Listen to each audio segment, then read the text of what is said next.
Hi guys, kamusta? So for today's video, actually hindi naman video, so mag-voice over lang ako ng aking picture sa flower dome.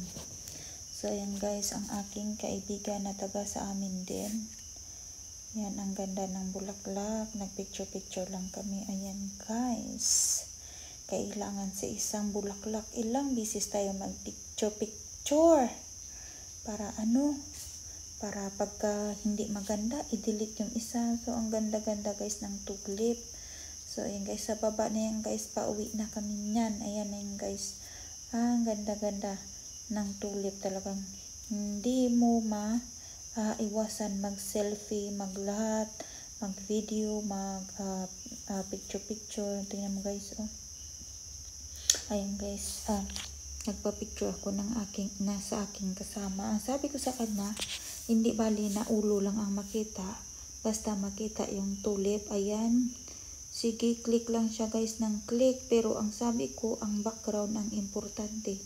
Pero ang nakuha niya guys, nakafocus lahat sa akin. No, maganda sana yung ganyan guys, pero mas maganda pa rin sana kung ayan. Nagduling-duling na yung mata na sobrahan sa ganda. So yan na naman, ang dami kong clips guys. So ayan, tuwang-tuwa, ngiting tagumpay. Ayan na, ang sabi ko, tama na kasi sobra na, sabi ko. So yan guys, feel ko yung picture na yan. So ang ganda pati guys, may balloon. So yung bayad mo dyan guys, hindi ka talaga manghihinayang sa bayad dyan. Actually yung interest ng that time is ng flower dome is nasa $12. So once in a while lang naman kami papasok. Yan guys, naka-dress pero forma pang lalaki, o diba, hindi lang may iwasan yung formang pan lalaki. So ayan, diba? So actually guys, nakita ako tong picture na to kasi memory. Hindi ko alam kung anong ginagawa ko sa bag ko na yan.